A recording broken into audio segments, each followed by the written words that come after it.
This is the perfect RIA, in case you didn't know. Bringing you all the strategies to help your business grow. Are you happy? Are you satisfied? Are you hanging on the edge of your seat? Sit back and listen in while you feel the beat, yeah. Another myth bites the dust. Hello, TPR Nation. This is Amber Kuhn from the Perfect RIA. Thank you for joining me on today's Follow-Up Friday, where I'll be covering the highlights and action items from this week's episodes. Matt and Micah just came out of Surge when they recorded and kicked off this episode by talking about how much they enjoy creating the podcast because it allows them to really analyze their practice and look at what they're doing and why and how they can do things better.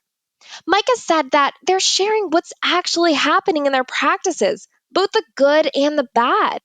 He said what he's learned the most from working with other advisors are ways to improve his practice and find a better way to deliver information to clients. And it's all about making those sticky changes. He said he doesn't want to make a change just to make a change. He wants to make incremental changes to clients' lives that are sticky, that are going to help them achieve their goals. The focus of this episode was on value adds and what does it mean to have one. Matt shared that he and Micah were both doing value adds in their practices before they met, and now it seems that value adds have become a catchphrase. But for Matt and Micah, when they're looking at value adds, they're looking to see if it's going to give a client specific actionable advice. Now, while the guys shared that it's not easy to do value adds, they're a lot of work and they require a lot of quality control, and you need to be ready for clients to respond and ask questions about them, you still have to do them because it adds massive value. But you have to create a system for this, and your team needs to also understand the value add. And one of the benefits of a value add is that it's a great way to let the client know what you're doing. This is also what the guys refer to as the dishwasher rule. You want to get that credit for the work that you're doing, and this provides an opportunity to show your client that work. The guys said with value adds, you need to find systems to do this at scale. With their different journeys into doing value adds, they had to look at what happens when they grow their practice and how would they know where a client is in their financial plan at any given point. As they were growing, they had to find a way to make sure that they were doing the planning they said they were going to do. This was solved by doing value adds. Value adds can mean a whole lot of things, but for Matt and Micah, they focus on systematized value adds. These are the ones that are going to be rolled out to all of their clients. They said that their value adds are applying to about 80 to 90% of their clients.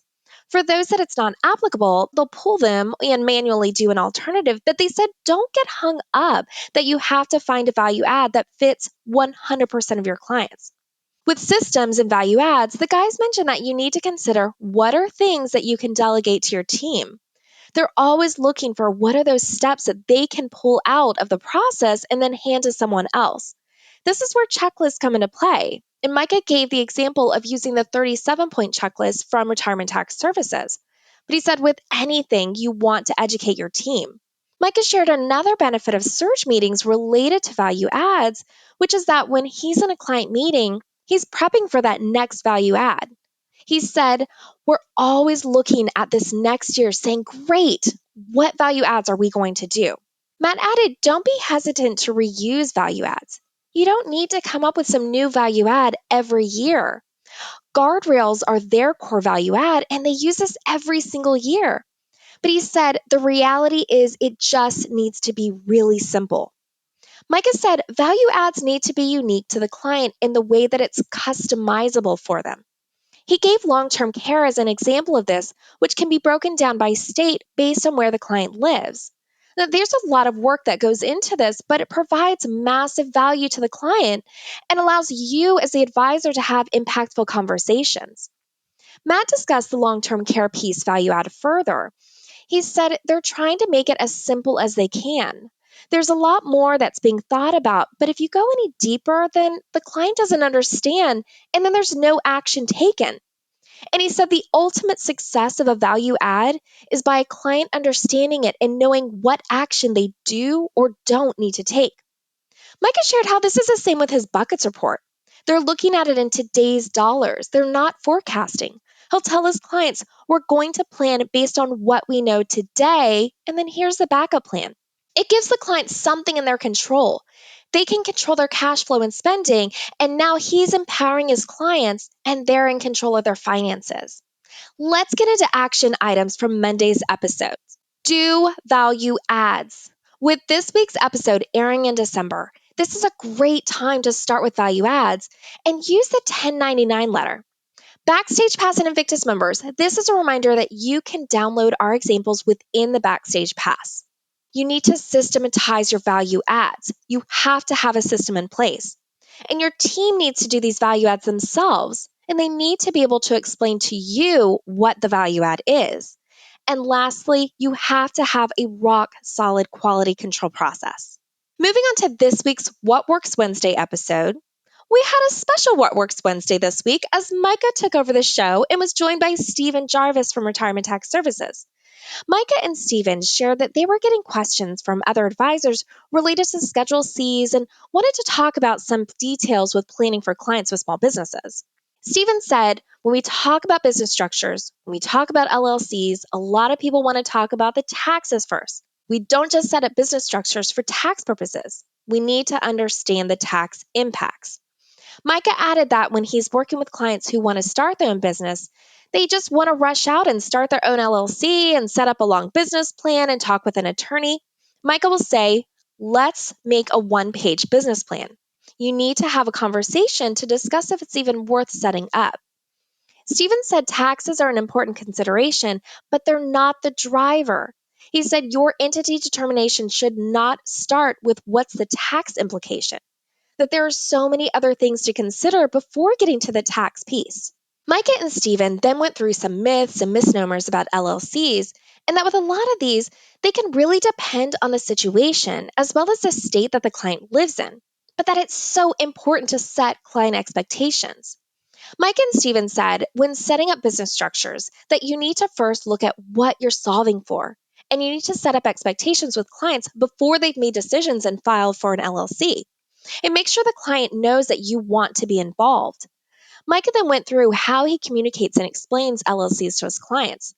He'll break down how an LLC works in a claim and then discuss where people can get in trouble with them. And then he'll discuss how best to set this up.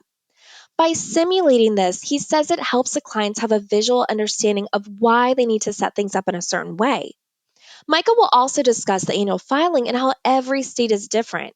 He said if you as the advisor is not equipped for that conversation or the tax conversation, then you need to bring someone in for this and help explain this to the client to be able to make an informed decision.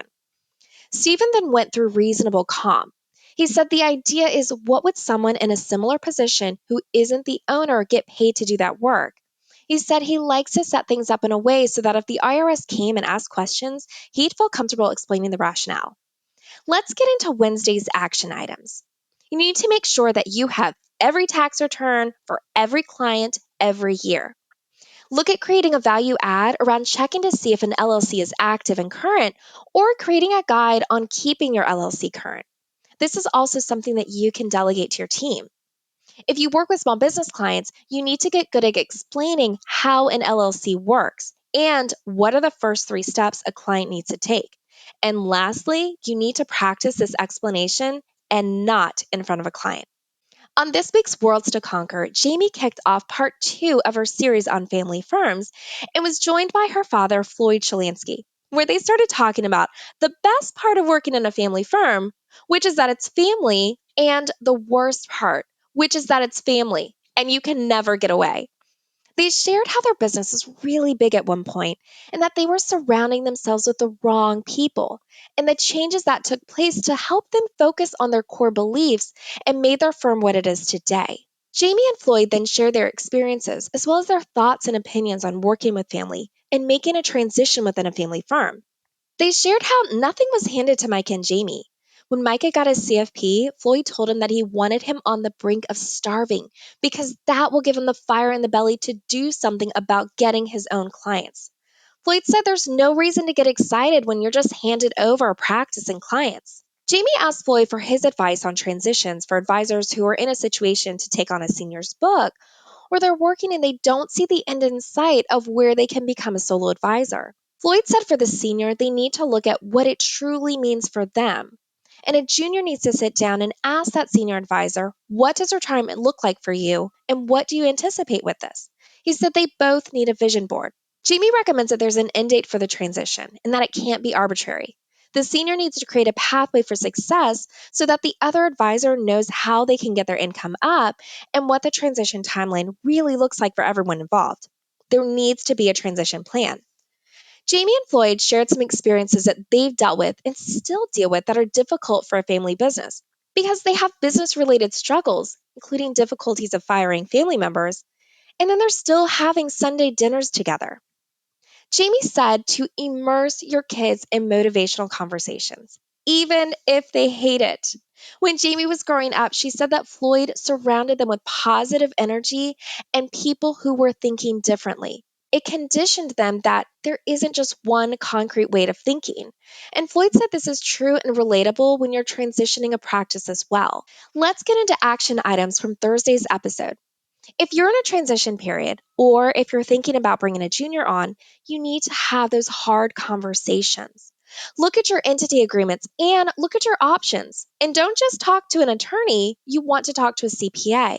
Create a transition timeline with an end date. Figure out the areas of responsibility. And if you're a founder, create a vision board of what you want the transition to mean to you. That wraps up this week's recap. Thank you so much for joining me on today's Follow Up Friday. Be sure to give us 5 stars wherever you're enjoying this podcast. And of course, share this or any of our episodes with another advisor who you think might benefit from listening. And until next time, happy planning. Hold on before we go. Something that you need to know. This isn't tax, legal, or investment advice. That isn't our intent. Information designed to change lives. Financial planning can make you thrive. Start today, don't think twice. Be a better husband, father, mother, and wife.